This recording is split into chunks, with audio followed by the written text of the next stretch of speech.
वस्सलातु वस्सलामु अला सय्यिदिल मुरसलीन व खातमिन नबिय्यीन मुहम्मद व आलिहि व अस्हाबिहि अजमईन। अम्मा बाद फ़अऊज़ु बिल्लाहि मिनश शैतानिर रजीम। बिस्मिल्लाहिर रहमानिर रहीम। यौम तब्यद्दु वजूहुन व तस्वद्दु वजूह व अम्मल्लज़ीना स्वद्दत वजूहुहुम अकफ़रतुम बअद ईमानिकुम फ़ज़ूक़ुल अज़ाब बिमा कुन्तुम तकफ़ुरून। सदक़ल्लाहुल अज़ीम व सदक़ रसूलुहुन नबियुल करीम। अल्लाह ताला जी ज़ात बाबरकात इरशाद फरमायो, यौम तब्यद्दु वजूहुन व तस्वद्दु वजूह। उन ॾिहाड़े हिकिड़नि जा मुंहं अछा हूंदा, हिकिड़नि जा मुंहं कारा हूंदा। ॾींहुं कहिड़ो, क़यामत वारो ॾींहुं। अल्लाह ताला जी ज़ात बाबरकात इरशाद फरमायो, पर जिन शख़्सनि जा मुंहं कारा हूंदा उनखे चयो वेंदो त छा तव्हां कुफ़ुर कयो बद ईमान जे, हाणे चखो अज़ाब खे, सबबु उनजो हुयव तव्हां इनकार कंदा। यानी क़यामत जे ॾिहाड़े वॾे में वॾी सुञाणप चहिरनि सां थींदी। पर हिन दुनिया जे अंदरि बि अलाह इहे फ़ैसिला करे छॾिया आहिनि।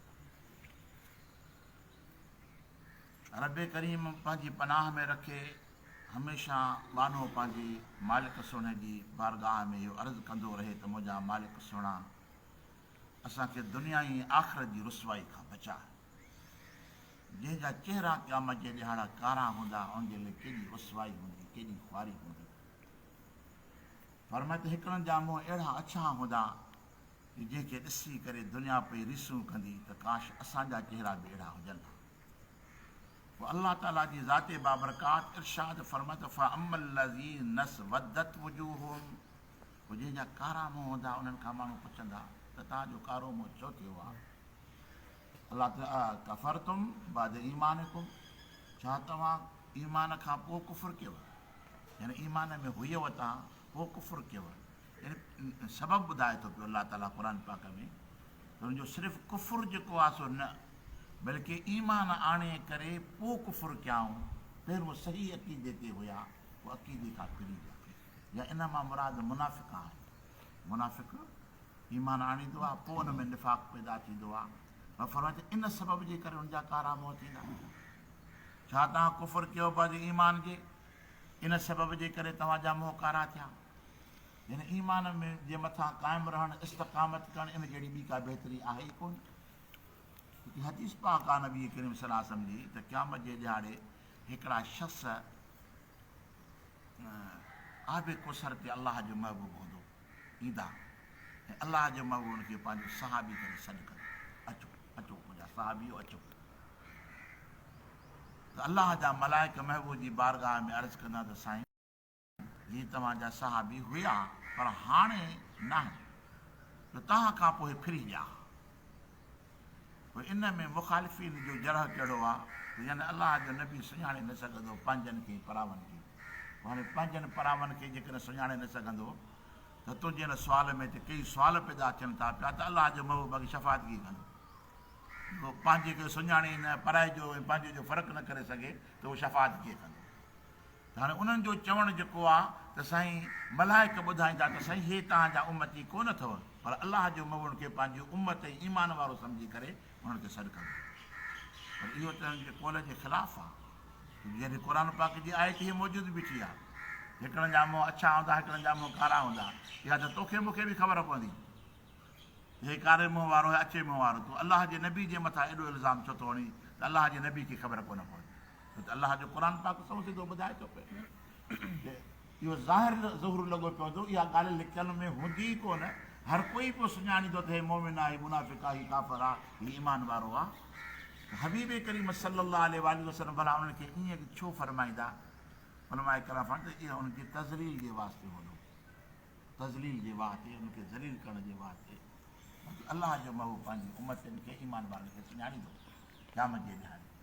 हिन जो हिकिड़ो चोर अची महबूब जी बारगाह में हुजे अलाए केरु, ऐं अची महबूब जी ज़ात जी बारगाह अर्ज़ु करे साईं मुंहिंजी शफ़ाअत कर।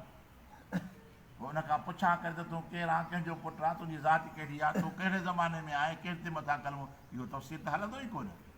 बल्कि अल्लाह जे महबूब करीम सल्लल्लाहु अलैहि वसल्लम जी उम्मत जूं कई निशानियूं हुयूं क़यामत जे ॾिहाड़े मशर जे मैदान में जेके लखनि किरोड़नि में पधरा हुआ।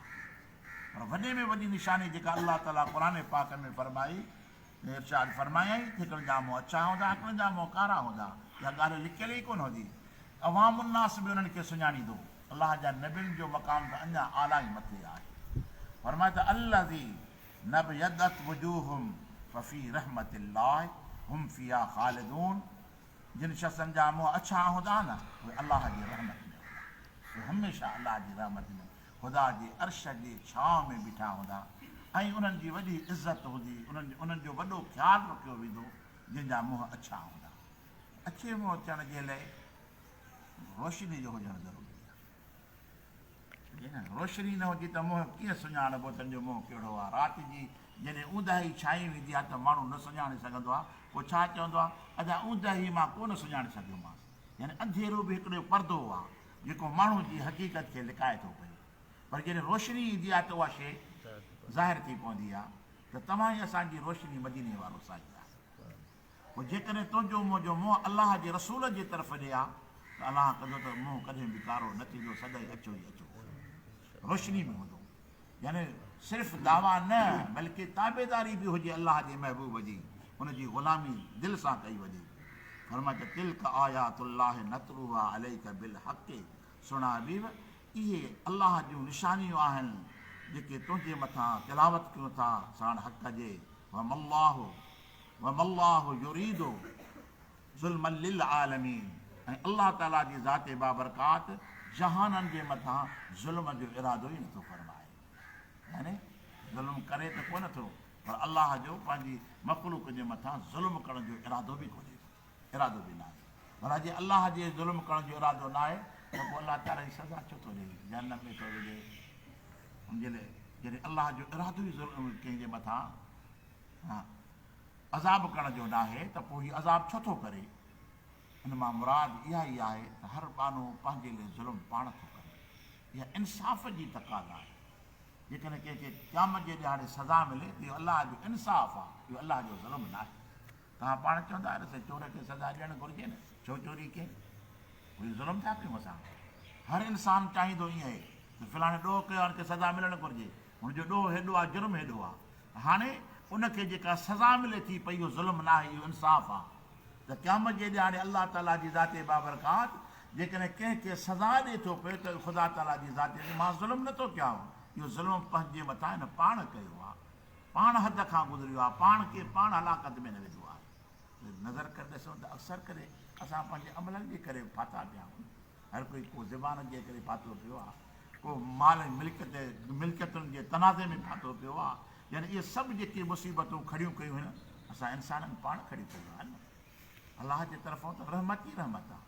ख़ुदा कंहिंसां ज़्यादती नथो करे। ख़ुदा ताला जो को अहिड़ो हुकुम कंहिंजे मथां न आयो आहे जेको ख़िलाफ़ अकुल हुजे ख़िलाफ़ शरअ हुजे। बल्कि असां पंहिंजे लाइ पाण इहा कॾ कोठी आहे। फरमाए त वलिल्लाहि मा फिस समावाति वल अर्द। वात अलाह जी आहे जेकी आसमाननि में आहे जेका ज़मीननि में आहे सभु अलाह जी आहे। अलाह जेकॾहिं उनजे अंदरि तग़य्युर करे तबदुल करे उनखे हलाक करे उनखे मारे या उनखे जीआरे अलाह मालिक कान्हे। पर अलाह ताला ॿुधाए मां मालिक हुजण जे बावजूदि मां रब इंसाफ़ जो पासो थो वठां। मालिक खे त अख़्तियार आहे जंहिं शख़्स खे रखे जेको शख़्स जंहिंखे रखे जंहिंखे खपाए छॾे जंहिंखे कोई पिटी करे। मालिक आहे न ढोर जो जेकॾहिं उनखे विकिणे त खपाए सघे थो। पर जेकॾहिं ॿिए खे बख़्शिश करे ॾे त बि करे सघे थो। जेके उनखे कुहे त कोई बि सघे थो। अब छो जो मालिक आहे न ईअं अलाह ताला जी ज़ाते बाबरकात में जेको ज़मीनुनि ऐं आसमाननि जे अंदरि आहे न इहो सभु जो सभु अलाह जो आहे। ऐं अलाह ताला जी ज़ाते बाबरकात जीअं चाहे ईअं करे सघे थो जीअं चाहे। पर अलाह ताला जी ज़ाते बाबरकात त मां चाहियां जीअं करे सघां थो। पर मां रब पाण अदुल वारो आहियां। मां अदुल कंदो आहियां कंहिंसां ज़्यादती कोन कंदो आहियां। फरमाए त इलल्लाहि तुरजउल उमूर। इहे जेके बि कम आहिनि सभु अलाह जी ज़ाती बाबरकात में मोटाया वेंदा। तव्हां ई असांजो रुजू तव्हां असांजो मोटण जी जाइ पंहिंजे करीम रब जी बारगाह जे अंदरि आहे। पोइ जॾहिं माण्हू जी हाज़िरी लॻंदी आहे न जंहिं जॻह ते उहो माण्हू तयारी बि कंदो आहे। जे कोर्ट जी हाज़िरी लॻे त बि तयारी कंदो। केस ठाहिणो आहे जवाबु पेश करिणो आहे। स्कूल जी हाज़िरी लॻे त बि मूंखे उन जॻह ते पास थियण जो वारो रस्तो अख़्तियार करिणो आहे, मदरसे जी हाज़िरी लॻे त बि छा चवंदो त उते मूंखे वञिणो आहे। जेकॾहिं मां पंहिंजे इम्तिहान में पंहिंजे सबक़ में कामयाबु थियुसि त हर मोमिन खे इहा तयारी करणु घुरिजे, हर मुस्लमान खे इहा तयारी करणु घुरिजे त असांखे रब जी बारगाह में हलणो आहे, ख़ुदा जे हुज़ूर में पेश थियणो आहे। पर इन अक़ीदे में असां कमज़ोर आहियूं, इन असांजी तवजह ई न आहे। पर जंहिं माण्हू जे मथां ज़िमेवारी हूंदी आहे न, उहो माण्हू कीअं ज़िमेवारी निभाईंदो आहे। अलाह ताला जी ज़ाते बाबरकात इरशाद फरमायो, तव्हां सभिनि जे मोटण जी जेका जाइ आहे उहो करीम रब जी दरबार आहे, उन जॻह ते तव्हां सभिनी खे गॾु थियणो पवंदो। अलाह ताला जी ज़ाते बाबरकात फरमायो, उते बि सवाल थींदा, उते तव्हांखे जवाबु ॾियणा पवंदा। पंहिंजी ज़िंदगी जो सॼो रिकॉर्ड खणी करे पानो रब जे हुज़ूर में हाज़िर थींदो। अलाह ताला जी ज़ाते बाबरकात असांखे पंहिंजे करीम रब जी इबादत, उनजी बंदगी करण जी तौफ़ीक़ अता फरमाए। ममा तौफ़ीक़ी इल्ला बिल्लाह।